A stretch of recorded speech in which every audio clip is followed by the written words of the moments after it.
Fear is an illusion, not a reality. The biggest intangible obstacle of success is nothing but fear. It has ruined the ideas of many businesses. It has disguised the confidence of individuals. It has deprived bright minds from attaining the attainable.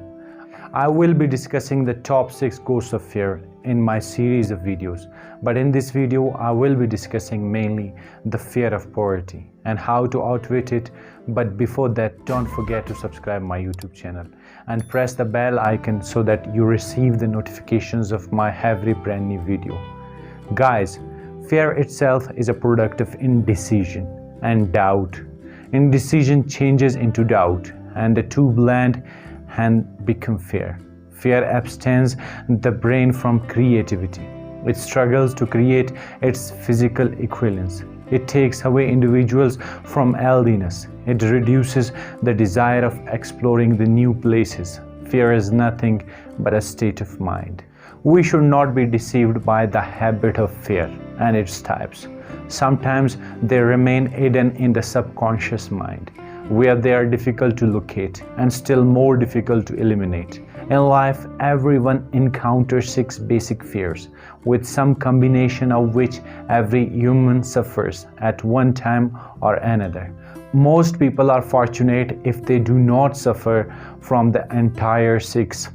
They are the fear of poverty, the fear of criticism, the fear of ill health, the fear of loss of love of someone, the fear of old age, the fear of death. Other fears are of minor importance. They can be grouped under these 6 types. The prevalence of these fears as a curse to the world runs in cycles. Fears are nothing more than state of mind. One state of mind is subject to control and direction. Physicians, as everyone knows, are less subject to be attacked by diseases than ordinary laymen, for the reason that physicians do not fear disease. Physicians without fear or hesitation have been known to physically contact hundreds of people daily who suffer from many contagious diseases without becoming infected. Their immunity against the disease consisted largely in their absolute lack of fear. Man can create nothing which he does not first conceive in the form of an impulse of thought, and man's thought impulses begin immediately to translate themselves into their physical equivalent, whether those thoughts are voluntary or involuntary. Nature has gifted man with absolute control over one thing, and that is thought. This fact, coupled with additional fact that everything which man creates begins in the form of a thought, and it can lead to the principle by which fear may be mastered. If it is true that all thoughts has a tendency to clothe itself in its physical equivalent, it is equally true that thought impulses of fear and poverty can be translated into terms of courage and financial gain. The fear of poverty. There can be no compromise between poverty and riches. The two roads that lead to poverty and riches travel in opposite directions. If you want riches, you must refuse to accept any circumstances that leads toward poverty. If you demand riches, determine what form and how much will be required to satisfy you. You know the road that leads to riches. You have been given a road map which, if followed, will keep you on that road. If you neglect to make the start or stop before you arrive, no one will be to blame but you. This responsibility is yours. The only thing you can control, and that is a state of mind. A state of mind is something that one assumes. It cannot be purchased. It must be created. Fear of poverty is a state of mind, nothing else, but it is sufficient to destroy one's chances of achievement in any undertaking. A truth which has been painfully evident in people or in states during financial crisis. This fear paralyzes the faculty of reason, destroys the faculty of imagination, kills off self-reliance, undermines enthusiasm, discourages initiative, leads to uncertainty of purpose, encourages procrastination, wipes out enthusiasm, and makes self-control an impossibility. It takes the charm from one's personality, destroys the possibility of accurate thinking, diverts concentration of effort. It masters persistence, turns the willpower into nothingness, destroys ambition, beclouds the memory, and invites failure in every conceivable form. It kills love and assassinates the finer emotions of the heart, discourages friendship, and invites disaster in 100 forms, leads to sleeplessness, misery, and unhappiness.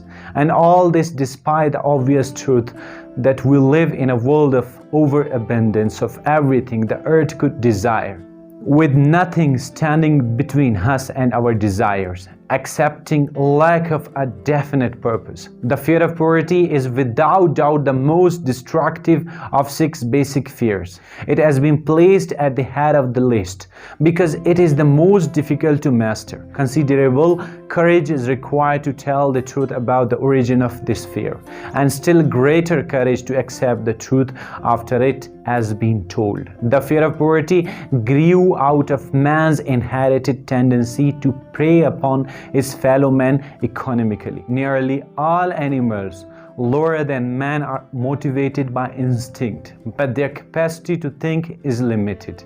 Therefore, they prey upon one another physically. Man, with a superior sense of intuition, with the capacity to think and to reason, does not eat his fellow man bodily. He gets more satisfaction out of eating him financially. Man is so grasping that every possible law has been passed to safeguard him from his fellow man. Nothing brings man so much suffering and humility as poverty. Only those who have experienced poverty understand the full meaning of this. There are some symptoms of the fear of poverty, which are indifference. Indifference is commonly expressed through lack of ambition, willingness to tolerate poverty, acceptance of whatever compensation life may offer without protest, mental and physical laziness, lack of initiative, imagination, enthusiasm, and self-control. Indecision. Indecision is the habit of permitting others to do one's thinking, staying on the fence without using one's mind. Doubt. Doubt is generally expressed through excuses designed to conceal, explain away, or apologize for one's failures, sometimes expressed in the form of jealousy of those who are successful or by criticizing them. Worry. Worry is usually expressed by finding fault with others, a tendency to spend beyond one's income, negligence of personal appearance, excess in the use of alcoholic drink, sometimes through the use of narcotics, nervousness, lack of dignity, and lack of self-reliance. Overcaution. Overcaution is the habit of looking for the negative side of every circumstance, thinking and talking of possible failure instead of concentrating upon the means of succeeding, knowing all the roads to disaster, but never searching for the plans to avoid failure, waiting for the right time to begin, putting ideas and plans into action until the waiting becomes a permanent habit. Remembering those who have failed and forgetting those who have succeeded. Procrastination. Procrastination is the habit of putting off until tomorrow that which should have been done last year. Spending enough time is creating excuses to have done the job. This symptom is closely related to overcaution. Doubt and worry, refusal to accept responsibility when it can be avoided, willingness to compromise rather than put up a stiff fight, compromising with difficulties instead of harnessing and using them as stepping stones to advancement, bargaining with life for a penny instead of demanding prosperity, luxury, riches, contentment, and happiness, planning what to do if and when overtaken by failure, instead of burning all bridges and making retreat impossible. Definiteness of purpose, self-control, initiative, enthusiasm, ambition, thrift, and sound reasoning ability. Guys, fear of poverty can only be reduced or eliminated by limiting the thoughts of poverty. If you are expecting poverty instead of demanding riches, at the end you would be grumbling about the lack of basic financial